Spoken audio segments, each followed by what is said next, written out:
Hi everyone, welcome to Dr. Obi's Garden. In this video, I show you how you can be self-sufficient in okra or okra production so you don't have to buy okra again. Growing your own okra or okra has many advantages, such as being able to pick your fruits at the right maturity, ensuring that the fruits are free from pesticides, saving money, among others. Let me just say that I'll be using the names okra and okra interchangeably to appeal to the wide range of people who watch our videos. But really, how do you call this fruit in your country? Is it okra or okro? Let us know in the comments. Unlike most other vegetables, you cannot easily regrow okra using seeds from fruits purchased at the store or market because those seeds are often immature and will not germinate.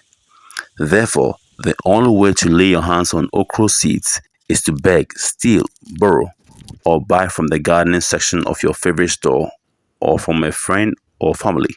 When buying from the store, stay away from hybrid varieties since in most cases you cannot or should never save seeds from hybrids for planting in the next season. But of course, hybrids can give you a higher yield in most cases, so if you don't mind buying seeds every season, you can go for it. Once you have the seeds, soak them in warm water for about 3 to 5 hours. You can soak them in tap water, but as I've shown in one of my previous videos, you get better results when you use warm water. After soaking for about 3 hours, skim off and discard any floating seeds since they will not be viable. Decant or strain out the remaining seeds. Place them on one half of tissue paper or paper towel. Place in a container that has a lid. Moisten the tissue paper and fold over the other half, pressing gently to ensure that the seeds have contact with the paper. Cover and keep in a warm place overnight. After about 24 hours, you can see the radicals sprouting from the seeds. This means it's time to transplant them. To transplant, dig a hole about half to 1 inch deep and place the sprouted seed in it with the root facing down. Cover with soil. You can also place the seed on its side, but make sure that the root is not facing up. You should plant only one seed per hole since the seed has already sprouted. However, you can plant 2 seeds per hole if you have limited space. Maintain a planting distance of about 10 to 24 inches apart, depending on climate and variety. Water it well. Keep the area moist but not wet for the next couple of days. You can cover the area with mulch if the weather is dry and you cannot keep up with watering frequently. After about 3 days, the seedlings will finally emerge from the soil as you can see in your shot. These seedlings were not mulched.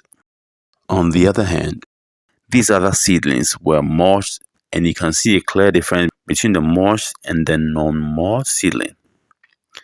Once the seedlings emerge, the mulch can be spread around the stem to keep maintaining soil moisture.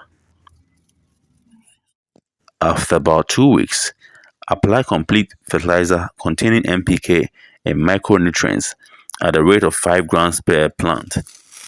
If you don't have access to a measuring scale, you can use a bottle cap or even measure with the tip of your fingers. If the soil is dry, you need to water before applying the fertilizer.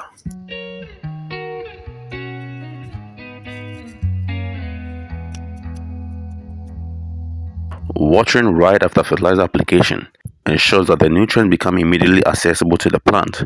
Make sure to keep the plant well watered throughout the growing season.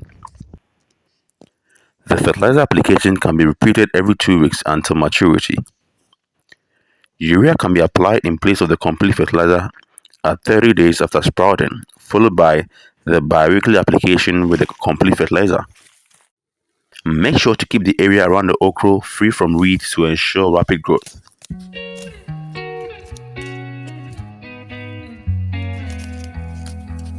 The weed biomass can be used as mulch to slow down the growth of more weeds as well as conserve soil moisture.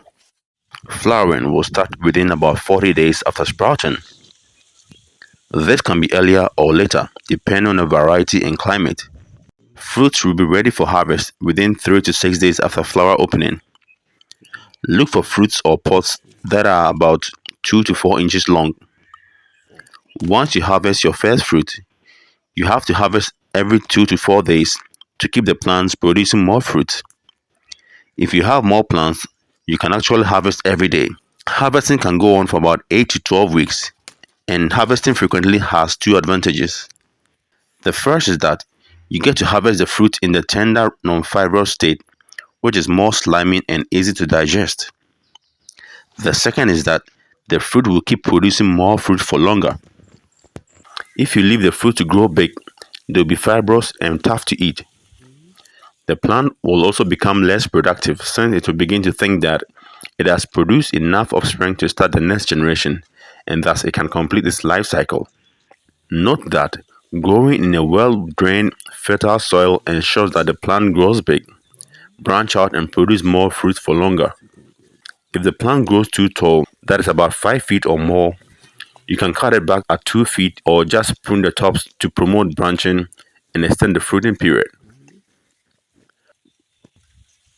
Once you have harvested enough fruit from a plant, you can leave a few fruit to mature and dry up on the tree to produce the seeds for the next season, so you don't have to buy seeds again.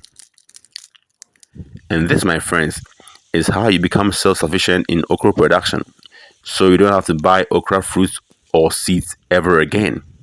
That is all for now. Thanks for watching. If you found this video useful, smash that like button and also share it so that more people benefit from it. Don't forget to subscribe if you have not already done so. Check out our other videos or see you in our next. Until then, it's adios.